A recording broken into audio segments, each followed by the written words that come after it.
Yang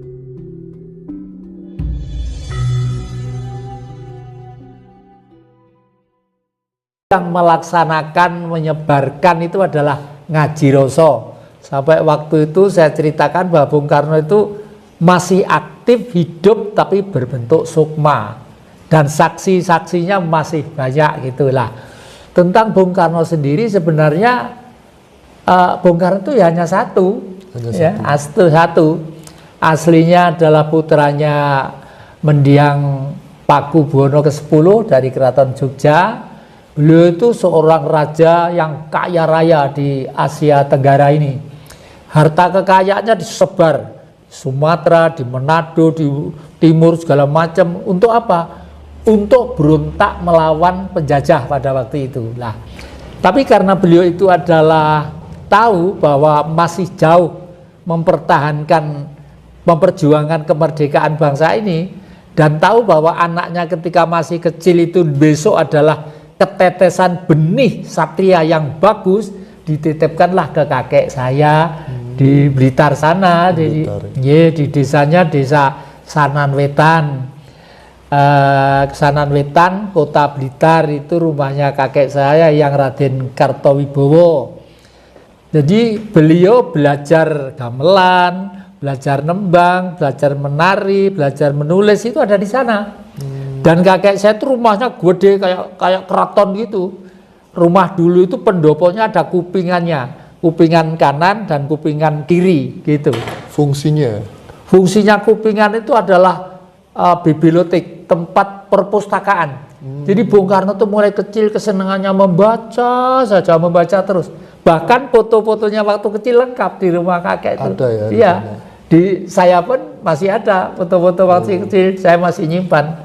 Jadi menurut saya telinga-telinganya ya normal-normal saja, tidak ada keistimewaan, tidak ada kelebihan, kecuali kalau orang-orang yang dari saudara kita dari suku Dayak itu ada yang panjang-panjang dikasih ini ya. Itu kalau Bung Karno ya biasa seperti adik-adik ini, seperti ya. Berarti pandangan terkait Bung Karno ada dua, yang satu telinganya agak lebaran, yang satu biasa-biasa, itu semua tidak benar. Ya kalau menurut maaf kepada yang telinganya agak lebar, bukan berarti Anda itu, justru saya bangga dengan Anda. Karena apa? Bahwa saya adalah Bung Karno yang memerdekakan dan berjuang untuk negeri ini, dan saya yakin penjenengan mesti tetap berjuang seperti Bung Karno. Nah, gitu Mas. Terkait Jenderal Suprijadi ini ya, apakah benar Jenderal Suprijadi itu masih hidup sampai saat sekarang? Kalau secara rasional Mas, kelihatannya kok beliau sudah tidak ada ya. Secara rasional. Karena pada waktu beliau berjuang itu, saya waktu berjuang kan beliau umur kira-kira tahunnya sekitar 44, 45, 46 gitu ya. Kira-kira sekitar itulah. Jadi saya sering ditelepon orang yang, Mas Jati kapan ke Blitar? Masa lupa? Saya temannya waktu kecil, saya Suprijadi gitu. Oh iya Yang, nanti kapan-kapan kalau sempat saya sempat ke situ, tapi saya belum sempat ketemu gitu. Dan memang akhir-akhir ini banyak orang yang tergugah hatinya sebagai ini, ininya satu. Berarti bahwa negara ini ada apa-apa. Tidak beres. Kalau negara beres, semua enak, berjalan dengan biasa. Ya, itu. Lantas, mohon maaf sebelumnya, kenapa tidak ada anak dari Bung Karno yang kecerdasannya itu sama atau mendekati dengan Bung Karno?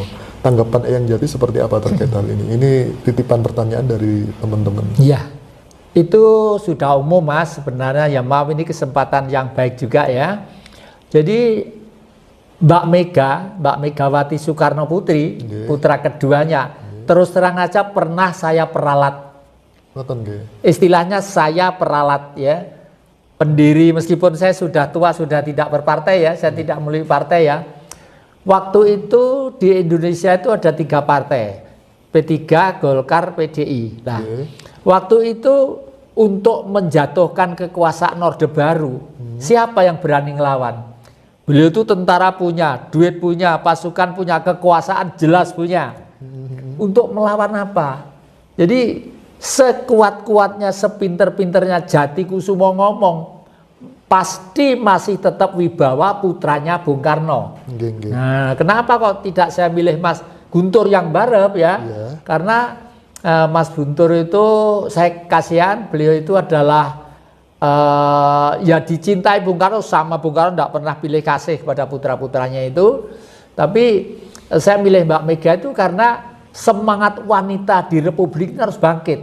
Mengingat di zaman Mojopahit dulu, Indonesia itu pernah 341 tahun wibawanya 2/3 dunia.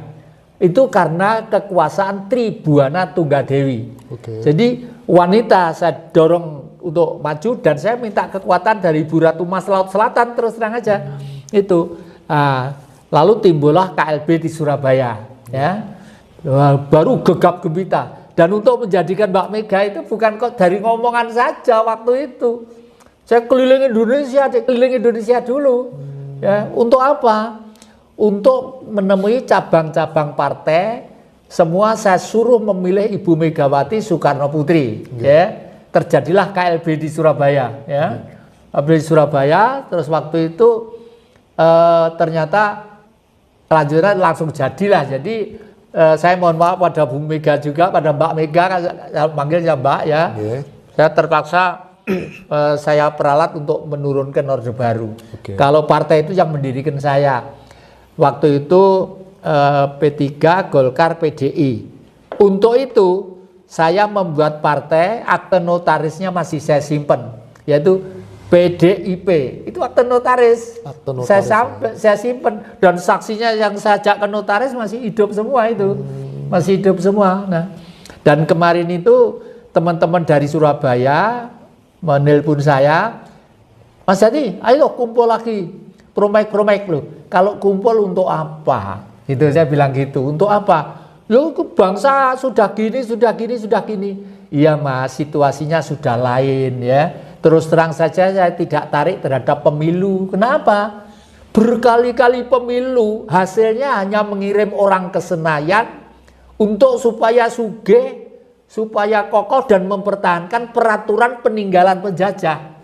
Negeri Indonesia itu sekarang sudah bukan negara Pancasila loh. Indonesia itu sekarang sudah negara liberal yang kapitalistis. Liberal yang kapitalistis. Dari masyarakat dan diberi kebebasan apapun pikirannya, terserah.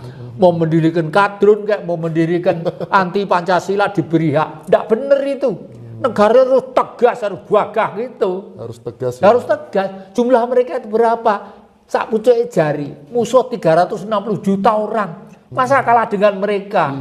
Iya, dan mendirikan Pancasila itu tidak gampang. Makanya besok kalau di Indonesia itu sudah ada kekuasaan baru ya, itu semua tokoh-tokoh agama ya, yang ceramah agama apapun, entah Hindu, entah Katolik, entah Kristen, entah Islam, entah apapun ya, harus lulus Pancasila dulu.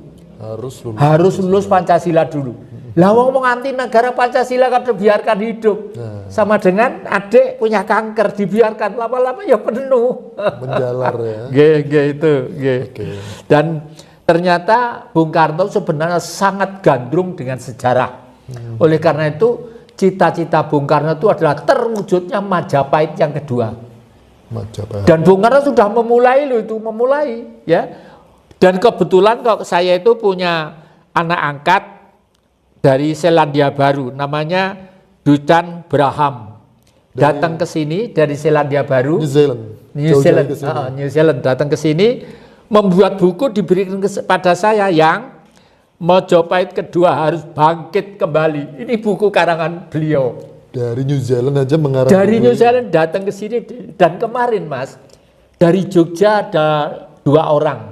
Yang satu seorang dokter, yang satu tuh tidak sekolah di pertanian, backgroundnya apa saya tidak tahu. Tapi begitu gandrung pengen membuat Indonesia tuh ijo royo hebat ini. Membawa 2 ini. Ini nanti sebagai pelaksanaan yang di kasih Bung Karno Jatisuk sing neruske bapak. Kalau neruske berjuang politik enak ngomong. Bagaimana supaya kaum Mahen itu bisa makan? Ini nanti jalannya Dek ya. Kaum Mahen bisa makan jalannya ini. Ini pohon namanya pohon nyamplung. Nah, pohon nyamplung itu penyerap karbon. Di Eropa, negara 13 negara itu karena pabrik-pabrik itu kan butuh penyerap karbon. Nah, ini nyamplung ini Dek.